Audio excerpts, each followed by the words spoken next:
Hello everyone, welcome to JMJ classes. This is Jasna Mariam Johnson. Today we're going to deal with Module 5 of Language Skills, which is prescribed in Kerala University. Module 5, Lesson 1 is titled Writing. Writing skills are an important part of communication. Good writing skills allow you to communicate your messages with clarity. So, if you are a person with good writing skills, you can easily communicate your ideas, your opinions, etc. with clarity. അപ്പം നിങ്ങൾക്ക് നന്നായി എഴുതാൻ അറിയാവുന്ന ഒരാളാണെന്നുണ്ടെങ്കിൽ നിങ്ങളുടെ ആശയങ്ങളും അഭിപ്രായങ്ങളുമൊക്കെ മറ്റൊരാളിലേക്ക് വളരെ വ്യക്തമായി തന്നെ എത്തിക്കാനായിട്ട് സാധിക്കും. So writing is an important part of communication. അതുകൊണ്ട് തന്നെ ആശയവിനിമയത്തിൽ ഒരു പ്രധാന പങ്ക് വഹിക്കുന്ന ഒരു സ്കില്ലാണ് writing എന്ന് പറയുന്നത്. Now, what are different types of writing? There are 4 types of writing: expository writing, persuasive writing, narrative writing, and descriptive writing. Expository writing's main purpose is to spread information. Author focuses on informing or explaining a given topic and doesn't voice his personal opinions. Example: encyclopedias, technical writing. So in expository writing, the author talks or writes or informs about a given topic and doesn't voice his or her personal opinions. Example ആണ് encyclopedia, technical writing ഒക്കെ. അപ്പോൾ നിങ്ങൾക്ക് മനസ്സിലാവുന്ന ഒരു example പറയാം. നിങ്ങളുടെ വീട്ടിൽ എന്തെങ്കിലും ഒരു ഇൻസ്ട്രുമെൻറ്റ് വാങ്ങി, എന്തെങ്കിലും ഒരു എക്യുപ്മെൻറ്റ് വാങ്ങി. ലെറ്റ് ഇറ്റ് ബി ഫ്രിഡ്ജ് വാങ്ങി. So along with the fridge you will get a manual. നിങ്ങൾക്ക് ഒരു മാനുവൽ കിട്ടും. And in that manual there will be instructions about how to operate the fridge. Fridge എങ്ങനെ operate ചെയ്യണം എന്നൊക്കെയുള്ള വ്യക്തമായിട്ടുള്ള instructions തരുന്ന അല്ലെങ്കിൽ അതിൻ്റെ പാർട്സിനെ കുറിച്ചൊക്കെ പറയുന്ന ഒരു മാനുവൽ നിങ്ങൾക്ക് കിട്ടും. സോ ആ manual is an expository writing. അത് എഴുതിയ ആളുടെ അഭിപ്രായങ്ങളോ ചിന്തകളോ ഒന്നുമല്ല അതിൽ എഴുതിയിരിക്കുന്നത്. ഫ്രിഡ്ജിനെ കുറിച്ചുള്ള വ്യക്തമായിട്ടുള്ള വസ്തുനിഷ്ഠമായിട്ടുള്ള കാര്യങ്ങളാണ് അതിൽ എഴുതിയിട്ടുള്ളത്. സോ അപ്പം എഴുത്തുകാരൻ തൻ്റെ അഭിപ്രായങ്ങളെക്കുറിച്ച് പറയാതെ ഒരു കാര്യത്തിനെക്കുറിച്ച് വളരെ ജനറലായിട്ട് എഴുതുന്നതിനെയാണ് എക്സ്പോസിറ്ററി റൈറ്റിംഗ് എന്ന് പറയുന്നത്. Second one is persuasive writing. States the opinion of the writer precisely and tries to influence the reader using justifications, arguments, and reasons. Example: editorial pieces, critical analysis. So in persuasive writing style, the author precisely talks about his opinion and tries to influence the reader. അപ്പോൾ persuasive റൈറ്റിംഗിൽ എങ്ങനെയാണ്? Persuasive റൈറ്റിംഗിൽ എഴുത്തുകാരൻ്റെ അഭിപ്രായത്തിനെ കുറിച്ച് പറയും. അതിനുശേഷം വായിക്കുന്ന ആളെയും കൂടെ ആ അഭിപ്രായത്തിനോട് യോജിക്കുന്നത് പോലെ ഇൻഫ്ലുവൻസ് ചെയ്യാനും ശ്രമിക്കും. ഓക്കെ, സോ എഴുത്തുകാരൻ അദ്ദേഹത്തിൻ്റെ അഭിപ്രായം പറയുന്നത് മാത്രമല്ല വായിക്കുന്ന ആളുകൂടി അത് ശരിവെക്കണം എന്നുള്ള രീതിയിൽ ഇൻഫ്ലുവൻസ് ചെയ്യാനും എഴുത്തുകാരൻ ശ്രമിക്കും. സോ അങ്ങനത്തെ എഴുത്തുകളെയാണ് പെർസ്വേസീവ് റൈറ്റിംഗ് എന്ന് പറയുന്നത്. എക്സാമ്പിളാണ് എഡിറ്റോറിയൽസും അതുപോലെ തന്നെ ക്രിട്ടിക്കൽ അനാലിസിസും ഒക്കെ. You would have seen editorial page in news പേപ്പറിലൊക്കെ എഡിറ്റോറിയൽ പേജ് കാണും. സോ അവിടെ എന്ന് പറഞ്ഞാൽ അത് വായിക്കുമ്പോൾ നമുക്ക് തോന്നും, ഇയാൾ പറയുന്നത് ശരിയാണ്, ഇദ്ദേഹം പറയുന്നത് ശരിയാണ് എന്ന് നമുക്കും തോന്നും. അത് ശരിക്കും ആ എഴുത്തുകാരൻ്റെ അഭിപ്രായങ്ങളായിരിക്കും. സോ ആ രീതിയിലുള്ള എഴുത്തുകളെ പെർസ്വേസീവ് റൈറ്റിംഗ് എന്നാണ് പറയുന്നത്. In persuasive writing the author talks about his opinion and also tries to influence the reader. Third one is narrative writing, where author tells stories often using first-person narration. It is mostly personal and imaginative. Example: stories and poems. Narrative എന്ന് പറയുമ്പോൾ തന്നെ നിങ്ങൾക്കറിയാം narration ആണ്. So it is all about narration. It is all about narrating something. എന്തോ ഒരു കാര്യത്തിനെ വിവരിക്കുകയാണ്. Okay, so അത് ആണ് നറേറ്റീവ് റൈറ്റിംഗ് എന്ന് പറയുന്നത്. അവിടെ എപ്പോഴും ഫസ്റ്റ് പേഴ്സൺ നറേഷൻ ആയിരിക്കും, പേഴ്സണൽ നറേഷൻ ആയിരിക്കും. എന്താണ് എക്സാമ്പിൾസ്? സ്റ്റോറീസ്, പോംസ് ഒക്കെയാണ് നാരറ്റീവ് റൈറ്റിങ്ങിൻ്റെ examples. Last one is descriptive writing. It is a type of expository writing that uses our sensual experiences to elaborately define things. This method might employ detailed imageries as well. Examples: diaries, journals, etc. So descriptive writing is also a type of expository writing where you explain different experiences, explain your experiences, to define things. Example, diary. ഇപ്പം നിങ്ങളുടെ ഡയറിയിൽ എങ്ങനെയായിരിക്കും, നിങ്ങൾ അന്നന്ന് നടന്ന കാര്യങ്ങൾ തന്നെയായിരിക്കും, information തന്നെയായിരിക്കും എഴുതുന്നത്. പക്ഷേ ഇറ്റ്സ് അബൌട്ട് യുവർ എക്സ്പീരിയൻസ്. നിങ്ങൾ കടന്നു പോയ ഫിസിക്കൽ അല്ലെങ്കിൽ മെൻ്റൽ അല്ലെങ്കിൽ ഇമോഷണൽ എക്സ്പീരിയൻസസ് ആയിരിക്കും അതിൽ പറയുന്നത്. Way you may detaily in detail speak about things. Imageries പോലെ ഒരു പിക്ചർ പോലെ നിങ്ങൾ വളരെ ഡീറ്റെയിൽഡ് ആയിട്ട് ആ കാര്യങ്ങൾ വിവരിക്കും. അതൊക്കെ എന്താണ്, നിങ്ങളുടെ എക്സ്പീരിയൻസസ് ആണ്. സോ അതിന് അനുഭവങ്ങളാണ്. അപ്പോൾ അതെന്താണ്, ഡിസ്ക്രിപ്റ്റീവ് റൈറ്റിംഗ് ആണ്. എക്സാമ്പിൾ ഡയറി എൻട്രീസ് ഒക്കെയാണ് അതിൻ്റെ example. So these are 4 types of writing. Now what are areas that require excellent writing skills? Writing skills നന്നായിട്ട് ആവശ്യമുള്ള ഏരിയകൾ ഏതൊക്കെയാണ്? നമ്മൾ നേരത്തെ സ്പീക്കിങ്ങിന് ഇത് പറഞ്ഞിരുന്നു. The areas that require excellent speaking skills ഏതൊക്കെയാണെന്ന് ഓർക്കുന്നുണ്ടോ? Telephone conversation, podcasting, public speaking, anchoring. അതുപോലെ what are the areas that require excellent writing skills? First one is writing newspaper reports and second one is academic writing. So about writing newspaper reports. A newspaper article covers the basics of current events. A newspaper report is usually in the form of an inverted pyramid. Important details like title, who, when, what, where, why and how should be in the top and unimportant details in the bottom.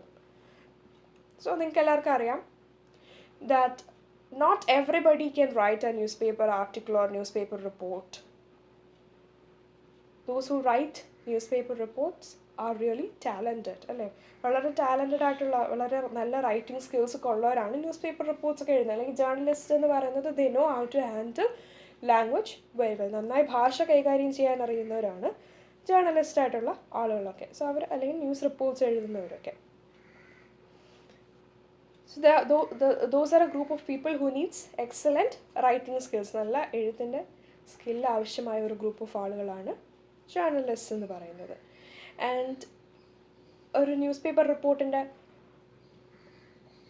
Format എങ്ങനെയാണെന്ന് ചോദിച്ചാൽ it is in the form of an inverted pyramid. ഒരു triangle അല്ലെങ്കിൽ ഒരു pyramid shape നോക്കി അതിനെ തിരിച്ചു വെച്ചാൽ എങ്ങനെയായിരിക്കും, അതിൻ്റെ ബ്രോഡായിട്ടുള്ള side will be on the top and narrow side will be on the bottom. അപ്പോൾ ബ്രോഡായിട്ടുള്ള ടോപ്പ് പൊസിഷനിൽ you have to give all the important details. അതായത് in the beginning of a newspaper report you should give all the important details like title, who, when, where, what, എവിടെ നടന്നു, എങ്ങനെ നടന്നു, എപ്പം നടന്നു, അങ്ങനെയുള്ള പ്രധാനപ്പെട്ട കാര്യങ്ങളൊക്കെ നിങ്ങൾ ന്യൂസ് പേപ്പർ റിപ്പോർട്ടിൻ്റെ തുടക്കത്തിലും unimportant details should come in the bottom. വലിയ പ്രാധാന്യമില്ലാത്ത കാര്യങ്ങളൊക്കെ അവസാനവും വേണം എഴുതാനായിട്ട്. So that is a format of a newspaper report, and writing newspaper report is a job that requires excellent writing skills. Second one is academic writing. People in the academic world have to write for various purposes. Such writing is called academic writing. Writing an abstract, project, dissertation, thesis, etc. come under academic writing. അപ്പോൾ academic writing എന്ന് പറയുന്നത് intellectual ആയിട്ടുള്ള writings ആണ്, അല്ലെങ്കിൽ അക്കാഡമിയിലേക്ക് വേണ്ടുന്ന writings ആണ്. നമ്മുടെ തീസിസുകളും ഡിസർട്ടേഷനുകളും ഒക്കെയാണ് അക്കാഡമിക് റൈറ്റിംഗ് എന്ന് പറയുന്നത്. എന്തെങ്കിലും ഒരു കണ്ടെത്തലുകളെക്കുറിച്ച് എഴുതുക അല്ലെങ്കിൽ ഒരു പ്രോജക്റ്റ്, അതൊക്കെ എന്താണ്, പ്രോജക്റ്റിന് വേണ്ടിയിട്ട് എഴുതുക, അതൊക്കെ academic writing ആണ്. So in the academic writing there are certain rules that you should follow. Your language should be very formal, your language should be very cut and clear. അങ്ങനെയൊക്കെ ഒരുപാട് നിബന്ധനകളുണ്ട്. സോ അതും എന്താണ്, നല്ല റൈറ്റിംഗ് സ്കിൽ ആവശ്യമായിട്ടുള്ളൊരു മേഖലയാണ്. Now what are then in academic writing there is a particular style that should be followed. ഒരു style ഉണ്ട് academic writing ലാംഗ്വേജിന്. So what are those styles, or what are the characteristics of academic writing? First one is a formal tone. So your language should be formal. നിങ്ങൾ എഴുതുന്ന ഭാഷ വളരെ formal ആയിരിക്കണം. അല്ലാതെ ചുമ്മാ friends തമ്മിൽ സംസാരിക്കുന്നത് പോലെയോ അല്ലെങ്കിൽ ഫ്രണ്ട്സിന് അയക്കുന്ന മെസ്സേജ് പോലെയോ ഉള്ള ഇൻഫോർമൽ ലാംഗ്വേജ് ആവരുത്. The language should be formal. Unbiased expressions. So when you're writing on a particular topic, your expression should be unbiased. എനിക്കിങ്ങനെ തോന്നി അതുകൊണ്ട് ഞാൻ അങ്ങനെ എഴുതി, അല്ലെങ്കിൽ എനിക്ക് ആ വിഷയത്തിന് ഈ ഒരു സൈഡിനോടാണ് താല്പര്യം, ഞാൻ അതുകൊണ്ട് ആ സൈഡ് ചേർന്നങ്ങ് എഴുതി, അങ്ങനെ പറയാൻ പറ്റില്ല. Your expression should be unbiased. ഒരു കാര്യത്തിന് 2 വശങ്ങളുണ്ടെങ്കിൽ ആ 2 വശങ്ങളെ ഉൾപ്പെടുത്തി വേണം അക്കാഡമിക് റൈറ്റിങ്ങിൽ എഴുതാനായിട്ട്. Provides evidence through research. Your evidences should be correct. It should be A result of your research. നിങ്ങൾ കണ്ടെത്തിയ കാര്യങ്ങൾ നിങ്ങൾ വായിച്ചോ അല്ലെങ്കിൽ കണ്ടെത്തിയ കാര്യങ്ങൾ വേണം അക്കാഡമിക് റൈറ്റിങ്ങിൽ എഴുതാൻ. അല്ലാതെ എനിക്ക് തോന്നി അതുകൊണ്ട് ഞാനങ്ങനെ എഴുതി എന്ന് പറയാനായിട്ട് പറ്റില്ല. Clarity with regards to structure. So in an academic writing, the structure should have clarity. നിങ്ങൾ എഴുതിയിരിക്കുന്ന ആ സ്ട്രക്ചറിന് എന്ത് വേണം? നല്ലൊരു വ്യക്തത വേണം. ഇപ്പോൾ നിങ്ങളുടെ ഈ ഒരു മൊഡ്യൂൾ നോക്കുക. ഫസ്റ്റ് ഓഫ് ഓൾ ആദ്യം അവരെന്ത് ചെയ്തു? They introduced what writing is all about. അത് കഴിഞ്ഞിട്ട് they talked about different types of writing. അത് കഴിഞ്ഞിട്ട് what are the areas that require excellent writing skills. അത് കഴിഞ്ഞ് അത് ഓരോന്നും പരിചയപ്പെടുത്തി തന്നു. So there is a progressive mode. അതൊരു ഇങ്ങനെ പ്രോഗ്രസ് ചെയ്ത് ഒരു കാര്യത്തിൽ നിന്ന് അടുത്ത കാര്യത്തിലേക്ക് വളരെ ക്ലാരിറ്റിയോട് കൂടിയാണ് വന്നിരിക്കുന്നത്. സോ ആ ഒരു സ്ട്രക്ചർ നിങ്ങൾ നിങ്ങളുടെ റൈറ്റിംഗ് സ്കില്ലിൽ ഫോളോ ചെയ്യണം. അല്ലാതെ അവസാനം പറയേണ്ടത് ആദ്യം പറയേണ്ടത് അവസാനം കൊണ്ട് എഴുതിയാൽ അതിൻ്റെ സ്ട്രക്ചറിനൊരു ക്ലാരിറ്റി ഉണ്ടാകില്ല. Provide accurate information devoid of plagiarism. So you should provide correct information and it should be devoid of plagiarism. വേറെ എവിടെയെങ്കിലും കോപ്പി അടിച്ച് എഴുതി വെച്ചതാവരുത്, നിങ്ങൾ കണ്ടെത്തിയിട്ടുള്ള കാര്യങ്ങളായിരിക്കണം. ഇനി ആരുടെയെങ്കിലും വാക്കുകൾ കടമെടുത്ത് എഴുതുകയാണെന്നുണ്ടെങ്കിൽ അത് പ്രോപ്പറായിട്ടും കോട്ട് ചെയ്യേണ്ടതും റെഫർ ചെയ്യേണ്ടതും അത്യാവശ്യമാണ്, അല്ലെങ്കിൽ അത് പ്ലേജറിസം ആകും. So these are certain characteristics of academic writing. Now, ways to improve academic writing. What are different ways through which you can improve your academic writing? ഇങ്ങനത്തെ അക്കാഡമിക് റൈറ്റിങ്ങിൽ ഇൻ്റലക്ച്വൽ ആയിട്ടുള്ള writing ഒക്കെ നിങ്ങൾക്ക് എങ്ങനെയാണ് മെച്ചപ്പെടുത്താനായിട്ട് സാധിക്കുക? Use of proper punctuation, correct spelling and up-to-date vocabulary. So your punctuation marks should be correct ആയിട്ട് comma ഇടേണ്ടടുത്ത് comma, full stop ഇടേണ്ടടുത്ത് full stop, semicolon വേണ്ടടുത്ത് സെമിക്കോളൻ, അങ്ങനത്തെ പങ്ക്ച്വേഷൻ മാർക്സ് ഒക്കെ പ്രോപ്പർ ആയിരിക്കണം. Correct spelling should be correct and up-to-date vocabulary. Words should be updated, നല്ല പുതിയ വാക്കുകളൊക്കെ ഉപയോഗിക്കാനായിട്ട് ശ്രമിക്കണം. Avoid slang, abbreviation and reduce use of jargon. Slang words ഉപയോഗിക്കാൻ പാടില്ല, ഷോർട്ട് ഫോംസ് യൂസ് ചെയ്യാൻ പാടില്ല, ജാർഗൻസ് യൂസ് ചെയ്യാൻ പാടില്ല. ജാർഗൺ എന്താണെന്ന് I have already talked in the previous class. So jargon is A technical word. അങ്ങനത്തെ ടെക്നിക്കൽ വേർഡ്സ് ഒന്നും use ചെയ്യാൻ പാടില്ല, അല്ലെങ്കിൽ at least you should reduce the usage of such words. Have A structured process, plan, draft, edit and format.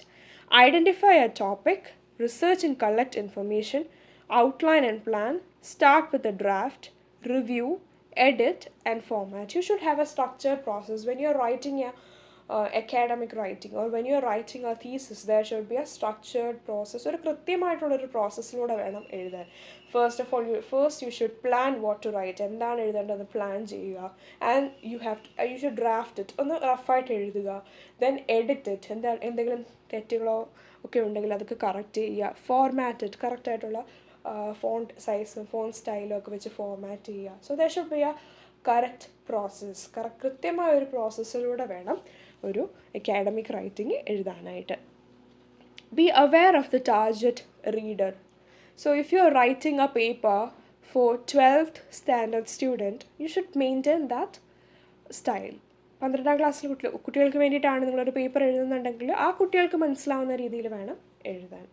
Or if you are preparing a paper for PhD scholars, PhD ചെയ്യുന്ന കുട്ടികൾക്ക് വേണ്ടിയിട്ടാണ് ചെയ്യണമെങ്കിൽ കുറച്ചും കൂടെ എന്താണ് ഉയർന്ന സ്റ്റാൻഡേർഡിലായിരിക്കണം നിങ്ങളുടെ റൈറ്റിംഗ് വരേണ്ടത്. So when you are preparing an academic writing you should think about your target reader. ആരാണ് എൻ്റെ ഈ പേപ്പർ വായിക്കാൻ പോകുന്നത് എന്ന ചിന്തയിൽ വേണം ഒരു പേപ്പർ എഴുതാൻ.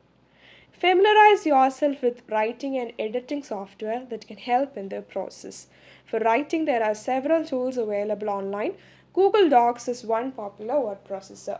There are also proofreading services offered by websites like Grammarly and Hemingway editor. So when you are writing an academic writing, or when you are preparing for an academic writing, you should be familiarized with writing and editing softwares available online. ഓൺലൈനിലൊക്കെ available ആയിട്ടുള്ള റൈറ്റിങ്ങിൻ്റെയും എഡിറ്റിങ്ങിനെ help ചെയ്യുന്ന softwares ഒക്കെ അറിഞ്ഞിരിക്കുന്നത് അത്യാവശ്യമാണ്. So റൈറ്റിങ്ങിന് നിങ്ങളെ help ചെയ്യുന്ന ഒരു word പ്രോസസ്സറാണ് Google docs. അതുപോലെ editing can be done easily using websites like Grammarly and Hemingway editor. Proof read ചെയ്യുന്ന എന്തെങ്കിലുമൊക്കെ എഡിറ്റിംഗ് ഒക്കെ ആവശ്യമാണെങ്കിൽ അതൊക്കെ ചെയ്യാൻ കഴിയുന്ന വെബ്സൈറ്റുകളാണ് ഗ്രാമർലിയും ഹെമിംഗ്വേയും എഡിറ്ററും. സോ ഹെമിംഗ്വേ എഡിറ്റർ, ഗ്രാമർലി പോലത്തെ വെബ്സൈറ്റ്സ് ഒക്കെ അറിഞ്ഞിരിക്കുന്നതും is also important. Now what is plagiarism? I've already told when talking about the characteristics of academic writing that your details should be accurate and it should be devoid of plagiarism. Plagiarism ഇല്ലാത്ത accurate details വേണം academic writingൽ കൊടുക്കാൻ എന്ന് ഞാൻ പറഞ്ഞു. So what is plagiarism? Plagiarism is appropriating and stealing information that belongs to another person. It can be in the form of written texts published by others, using it in one's own text without citing the original author. Plagiarism എന്ന് പറഞ്ഞാൽ എന്താണ്? ശരിക്കും പറഞ്ഞാൽ it is stealing. മറ്റൊരാളുടെ ആശയങ്ങളെ മോഷ്ടിക്കുന്നതിനെയാണ് plagiarism എന്ന് പറയുന്നത്. So if you use somebody's idea in your own text without citing the original author, that is plagiarism. വേറൊരാൾ പറഞ്ഞ ഒരു ആശയത്തിനെ ഞാൻ എൻ്റേതെന്ന പേരിൽ എൻ്റെ ടെക്സ്റ്റിൽ ആ ഒറിജിനൽ ഓഥറിനെ സൈറ്റ് ചെയ്യാതെ എഴുതിയിട്ടുണ്ടെങ്കിൽ ഞാൻ ചെയ്യുന്ന എന്താണ്? മോഷണമാണ്. So that is known as plagiarism. When you are stealing information from other person without citing the original author, it is called plagiarism. The following instances will be considered as plagiarism: not using quotation mark while quoting others. വേറൊരാൾ പറഞ്ഞ sentence ഞാൻ എടുത്ത് പറയുമ്പോൾ I should always write it in quotation mark. Within quotation mark വേണം അത് എഴുതാനായിട്ട്. അല്ലാതെ ചുമ്മാ ഒരു സെൻറ്റൻസ് പോലെ തന്നെ എഴുതി കഴിഞ്ഞാൽ മറ്റൊരാളുടെ ആശയം ഞാൻ കോപ്പി അടിക്കുകയാണ് അവിടെ ചെയ്തിരിക്കുന്നത്. So when I M coating another person, always write it within the quotation marks. Second one is giving incorrect citation details. ഞാൻ കറക്റ്റായിട്ടല്ല സൈറ്റേഷൻ ഡീറ്റെയിൽസ് കൊടുക്കുന്നതെങ്കിൽ അതും പ്ലേജറിസമാണ്. ഒരാളുടെ ഐഡിയ എടുത്തു പക്ഷെ വേറെ ഏതെങ്കിലും ഒരു സൈറ്റേഷൻ ഡീറ്റെയിൽ ആണ് ഞാൻ കൊടുക്കുന്നതെങ്കിൽ അതും plagiarism. Copying ideas and words without acknowledging the author. So if I copy somebody's ideas or words without acknowledging the author, that is also plagiarism. വേറെ ഒരു വ്യക്തി കണ്ടുപിടിച്ച എന്തെങ്കിലും ഒരു ആശയം അല്ലെങ്കിൽ ആ വാക്കുകൾ, ആ വ്യക്തിയുടെ പേര് ഞാൻ പറയാതെ ഞാൻ എൻ്റേത് എന്ന് പറഞ്ഞത് എഴുതിയിട്ടുണ്ടെങ്കിൽ അതും plagiarism ആണ്. So that's all about that lesson. Writing എന്നുള്ള ലെസണിൽ അത്രയും ഡീറ്റെയിൽസ് ആണ് പറയുന്നത്. Now we'll move on to the commonly asked university questions. First one is what is plagiarism? Plagiarism define ചെയ്യാൻ 1 മാർക്കിനും ചോദിച്ചിട്ടുണ്ട്, 2 മാർക്കിനും ചോദിച്ചിട്ടുണ്ട്. നമ്മളിപ്പോൾ അങ്ങോട്ട് ഡിസ്കസ് ചെയ്തതാണ് plagiarism. How can academic writing be made more effective? So അതാണ് ഞാൻ പറഞ്ഞു തന്നത്. Ways to improve academic writing എന്ന സ്ലൈഡിൽ ഞാൻ പറഞ്ഞു തന്നതാണ്. So you should use correct punctuation, correct spellings, correct vocabulary എന്നൊക്കെ പറഞ്ഞ് കുറേ പറഞ്ഞിരുന്നല്ലോ. So those are certain ways to make your academic writing more effective. What are the 4 main types of writing? റൈറ്റിങ്ങിൻ്റെ 4 മെയിൻ തരങ്ങൾ ഏതൊക്കെയാണ്? നമ്മൾ ഓൾറെഡി ഡിസ്കസ് ചെയ്തതാണ്. Expository writing, persuasive writing, narrative writing and descriptive writing. അത് കുറച്ചൊന്ന് describe ചെയ്ത് എഴുതണം, ഒന്ന് ഡിഫൈൻ ചെയ്ത് എഴുതണം. Mention some means to improve effectiveness in academic writing. ആ ക്വസ്റ്റ്യൻ വീണ്ടും വേറൊരു വർഷം റിപ്പീറ്റ് ചെയ്ത് വന്നിട്ടുണ്ട്, അതുകൊണ്ടാണ് അത് ഞാൻ വീണ്ടും കൊടുത്തിരിക്കുന്നത്. സോ സെയിം ആൻസർ തന്നെയാണ്, നേരത്തെ ഞാൻ പറഞ്ഞത് തന്നെയാണ്. What is descriptive writing? Descriptive writing എന്താണ്? സോ അതും ഡിഫൈൻ ചെയ്യാനായിട്ട് ചോദിച്ചിട്ടുണ്ട്. അപ്പം ഈ കാര്യങ്ങളെല്ലാം വളരെ ഇമ്പോർട്ടൻ്റ് ആണ്. You should learn all of which for your exam. I hope you've understood the module. Thank you so much for listening. Have a nice day.